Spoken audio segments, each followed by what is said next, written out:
हरे कृष्णा।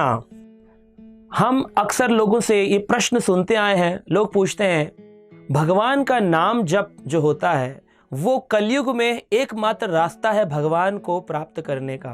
कलयुग केवल नाम अधारा, सुमिर सुमिर नर उतरे ही पारा। हरेर नाम हरेर नाम एव केवलम, कलो नास्तेव नास्तेव नास्तेव गतिर अन्यथा। तो ऐसे कई प्रमाणिक श्लोकों से हमें पता चलता है कि कलयुग में भगवान का नाम जप करना चाहिए। परंतु प्रश्न ये उठता है कि नाम जप कैसे करें। कई लोग कहते हैं हम तो मन में ही जप करते हैं, रात दिन जप करते रहते हैं। तो आपसे हम ये प्रश्न पूछते हैं कि क्या आप खाना भी मन में खा सकते हैं? क्या जब आप नौकरी करने जाते हैं वहाँ से तनख्वाह जो मिलती है उसको भी क्या मन से गिनते हैं या फिर हाथों से गिनते हैं?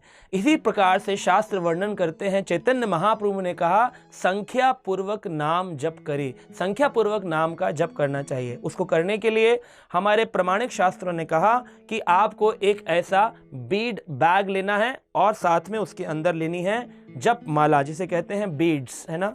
ये बीड्स होती हैं। इस बीड्स को कैसे आप जप कर सकते हैं भगवान का नाम वैष्णव विधि के अनुसार? कहते हैं इसमें जो ये हेड होता है इसको कहते हैं सुमेरु, भगवान श्री कृष्ण का मस्तक।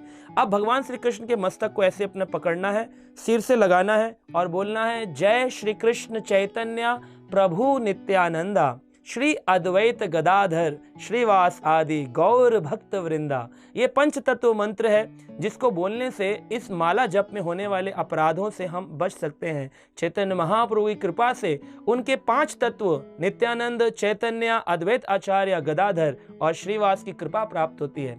तो फिर इस मंत्र को बोलने के बाद आपको प्रथम माला का जो ये मनका है बीड, इसको पकड़ना है और बोलना है हरे कृष्ण कृष्ण कृष्ण हरे हरे, हरे राम राम राम हरे हरे।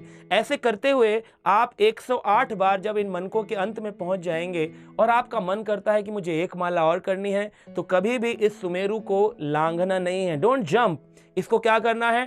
टर्न अराउंड, इसको घुमाना है और दोबारा से ये मंत्र बोलना है जय श्री कृष्ण चैतन्य प्रभु नित्यानंदा, श्री अद्वैत गदाधर श्रीवास आदि गौर भक्त वृंदा। और फिर प्रारंभ करना है हरे कृष्ण कृष्ण कृष्ण हरे हरे, हरे राम राम राम हरे हरे। इसको कहते हैं नाम जप करना। और ये जो माला है ये कौन सी माला होनी चाहिए? कुछ लोग कहते हैं क्या हम रुद्राक्ष की माला से जप कर सकते हैं?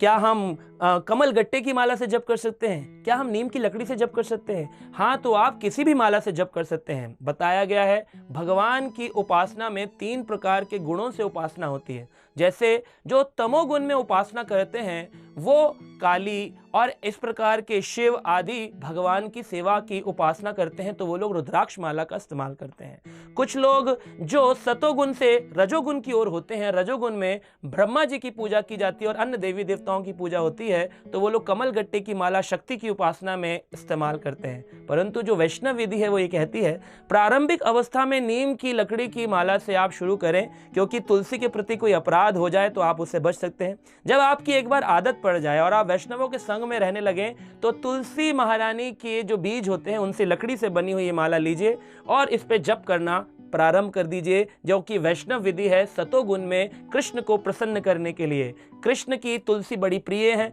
जो तुलसी माला पे जप करता है कृष्ण उससे बहुत जल्दी प्रेम करने लग जाते हैं। और कुछ लोग कहते हैं कि ये बीड बैग की क्या आवश्यकता है?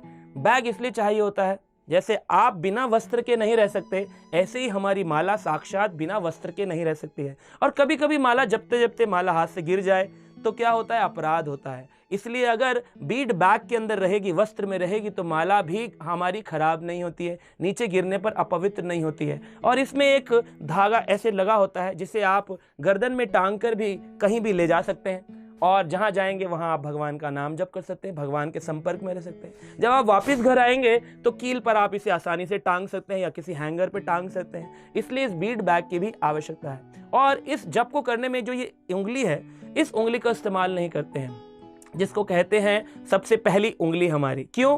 क्योंकि जो ये उंगली है ये उंगली अहंकार की उंगली कहलाती है। हम कभी कभी किसी को बोलते हैं ना, ए जरा मेरा ये काम कर दो, तो कभी कभी ये जो अहंकार की उंगली है इसका इस्तेमाल हमें वैष्णव विधि में मना किया गया है, इसीलिए किसी भी पूजा विधि में इस उंगली का इस्तेमाल नहीं होता।